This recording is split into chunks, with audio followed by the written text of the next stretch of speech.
Esta semana ha dejado una idea muy clara. La inteligencia artificial ya no vive solo en los laboratorios ni en las demos de producto. Vive en los centros de datos, en los ministerios, en las aduanas, en las bolsas y, cada vez más, en los mapas de conflicto. Lo que hemos visto estos días no es solo tecnología avanzando, es tecnología siendo empujada, frenada, protegida o expuesta por decisiones geopolíticas muy concretas. Si tuviera que resumir la semana en una sola frase, sería esta: la IA ya no es solo una carrera de modelos, es una carrera de infraestructura, acceso y resiliencia. Y esa carrera se ha hecho visible en 4 frentes.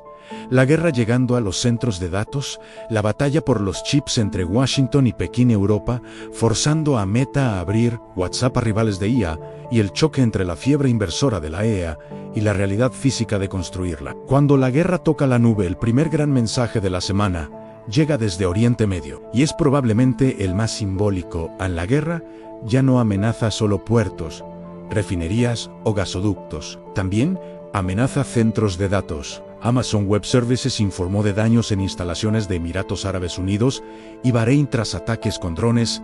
En el contexto de la escalada con Irán, hubo problemas de energía, conectividad y disrupciones en servicios cloud para clientes de la región. Reuters lo presentó como uno de los primeros grandes episodios en los que infraestructura digital de una gran tecnológica estadounidense queda afectada directamente por un conflicto militar regional. Esto cambia mucho la conversación sobre IA. Durante años se habló de la nube como algo etéreo, casi abstracto, como si los datos flotaran en algún sitio sin geografía. Pero no, la nube tiene edificios, cableado, suministro eléctrico, agua, rutas logísticas y vulnerabilidades físicas. Y cuando una zona geopolíticamente tensa se convierte en hub tecnológico, como está pasando en el Golfo, la infraestructura digital empieza a heredar también los riesgos del territorio. La semana también mostró el otro lado de esta guerra híbrida en el ciberespacio. Reuters informó el 1 de marzo de ataques contra aplicaciones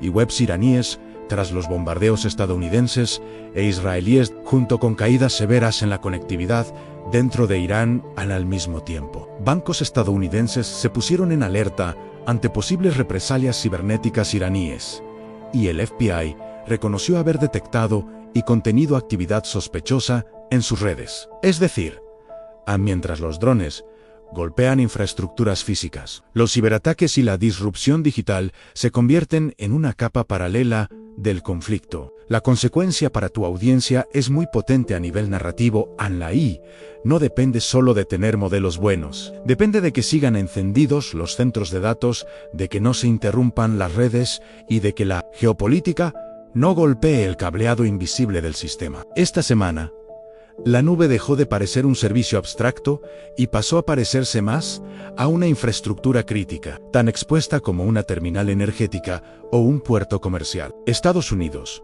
China y el retorno del chip como arma geopolítica. La segunda historia de la semana se ha desarrollado entre Washington, Pekín y Taiwán, y deja otra lección clarísima.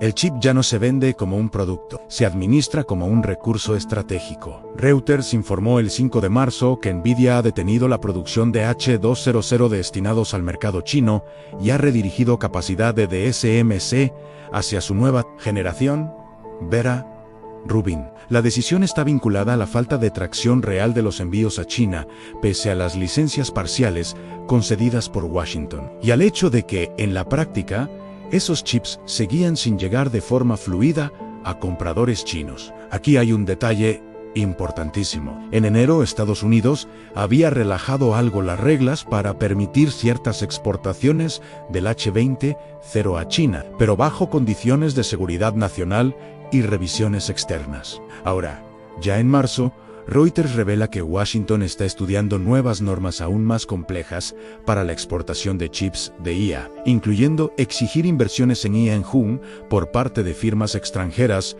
a cambio del acceso a ese hardware. Traducido, el control del chip ya no solo se usa para bloquear, también se usa para atraer capital, modelar alianzas y reforzar la propia base industrial estadounidense. Mientras tanto, China respondió con el lenguaje que domina mejor en planificación industrial, a gran escala. Reuters contó que los principales ejecutivos del sector chino de semiconductores están reclamando políticas coordinadas para construir la SML China, es decir, una cadena nacional capaz de desarrollar sistemas de litografía avanzados. Al mismo tiempo, el nuevo plan quinquenal chino refuerza el papel de la tecnología y de la EA como eje central de la economía y de la seguridad nacional, con metas explícitas para ampliar el peso de la economía digital y reducir dependencias externas. Y no se quedó ahí. También esta semana Reuters informó de cómo Jiangsu, una de las grandes locomotoras industriales del país, está acelerando planes de infraestructura de IA y robotización industrial en línea con las prioridades de Xi Jinping. Y otro despacho de Reuters mostró que la provincia china más grande por economía quiere remodelar su industria usando IA. Es una señal interesante, porque nos enseña que la apuesta china ya no es solo defensiva, sobrevivir a las sanciones, sino también ofensiva en usar la IA para reconfigurar su aparato productivo. El resultado de todo esto es un tablero bastante nítido. Estados Unidos intenta convertir el acceso a chips en una palanca geopolítica, mezclando controles, licencias y posibles obligaciones de inversión. China responde apostando por sustituir dependencias y nacionalizar capacidad tecnológica clave. Nvidia, atrapada entre ambos, optimiza capacidad hacia productos y mercados con menos fricción. El chip vuelve a ser, como el petróleo en otro siglo, una unidad de poder. Pero mientras Washington y Pekín pelean por el hardware, Europa está librando otra batalla en quien controla la puerta de entrada al usuario. Europa fuerza a Meta a abrir WhatsApp a rivales de IA.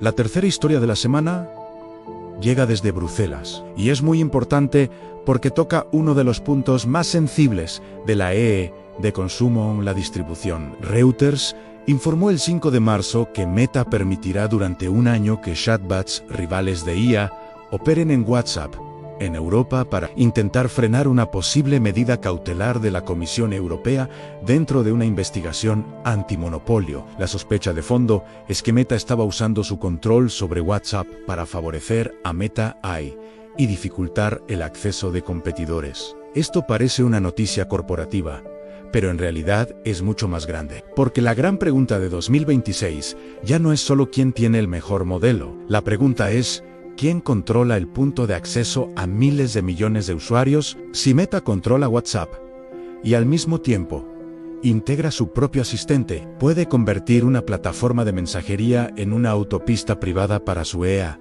Y Europa está diciendo que eso no puede ocurrir sin escrutinio. Meta aceptó abrir durante un año el acceso a través de la API Business de WhatsApp, pero incluso esa concesión llegó con polémica porque algunos rivales sostienen que las nuevas condiciones siguen imponiendo costes y barreras. Eso es importante a nivel narrativo.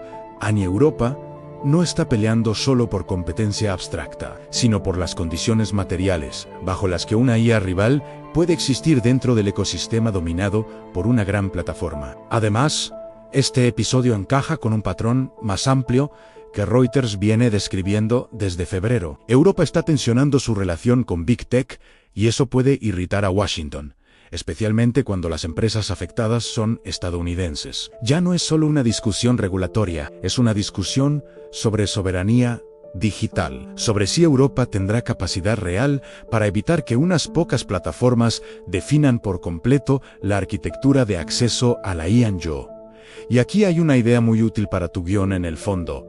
Europa está intentando regular la arquitectura de la dependencia, porque si la IA entra en la vida cotidiana por WhatsApp, por buscadores, por móviles y por suites ofimáticas, quien controle esos canales tendrá una ventaja enorme, aunque su modelo no sea siempre el mejor. Esta semana, Bruselas intentó cortar ese automatismo y obligar a Meta a demostrar que el acceso a WhatsApp no será un monopolio encubierto. De Ian, la fiebre inversora de la choca con la realidad física. La cuarta historia de la semana es quizá la más reveladora porque desmonta el relato de crecimiento infinito y lineal. Reuters informó el 6 de marzo que Oracle y OpenAI han abandonado la expansión prevista de un gran centro de datos en Abilene, Texas, debido a negociaciones financieras prolongadas y a cambios en las necesidades de OpenAI. El movimiento afecta a una pieza emblemática de Stargate, el gran proyecto de infraestructura de IA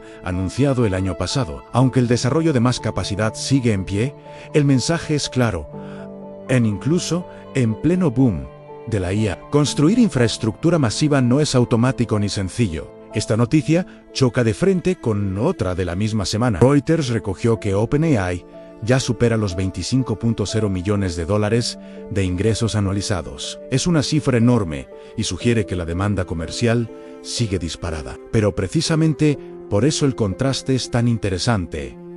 Los ingresos crecen muy rápido, sí, pero la infraestructura necesaria para sostener esa escala sigue dependiendo de financiación, energía, obras, acuerdos con nubes y disponibilidad de chips. No todo cuello de botella se resuelve con entusiasmo del mercado. También esta semana, Reuters informó de que Oracle planea miles de despidos en un contexto de costes crecientes asociados a centros de datos. Es otro recordatorio de que la era de la IA no es solo expansión gloriosa, también implica ajustes, tensiones financieras y decisiones duras dentro de las empresas que intentan sostener la carrera por el cómputo. A eso se suma otra capa más: la inversión prevista. Reuters citó un análisis de Bridgewater según el cual Alphabet, Amazon, Meta y Microsoft podrían invertir unos 650.0 millones de dólares en infraestructura de IA en 2026.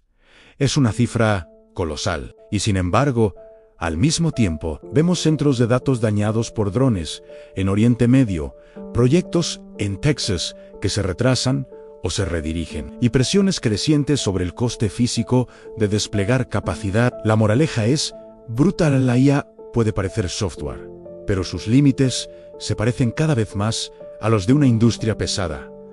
Aquí encaja muy bien el factor empleo. El BCE dijo la semana pasada que, por ahora, no ve una ola de despidos causada por la IA y que incluso está impulsando algo la productividad en la eurozona. Pero al mismo tiempo, en Estados Unidos, se sigue hablando del ajuste laboral, de la presión de eficiencia y del miedo de los mercados a una posible sobreinversión. Eso le da un tono más maduro a la conversación. Ya no estamos en la fase ingenua de la IA, lo arregla todo. Estamos entrando en la fase donde toca demostrar productividad real, resiliencia, geopolítica y sostenibilidad económica. Si tuviera que resumir la semana del 1 al 7 de marzo de 2026, en una sola frase, sería: esta la IA ya no es solo una revolución de software, es una infraestructura disputada, vulnerable y profundamente geopolítica. Esta semana vimos centros de datos dañados por ataques en Oriente Medio, una escalada cibernética ligada al conflicto con Irán. Nvidia reajustando su producción porque el mercado chino sigue bloqueado por la geopolítica. China acelerando su plan para construir una base propia de chips y litografía a Europa, obligando a Meta a abrir WhatsApp a rivales de IA y OpenAI, chocando con la realidad física y financiera de escalar centros de datos a nivel masivo. Y eso nos deja la gran pregunta para tu comunidad: ¿quién va a mandar de verdad en la próxima fase de la IA? ¿El que tenga mejores modelos, el que controle los chips, el que domine la distribución, o el que consiga proteger físicamente su infraestructura? Porque, después de esta semana, la respuesta parece cada vez menos técnica y cada vez más política.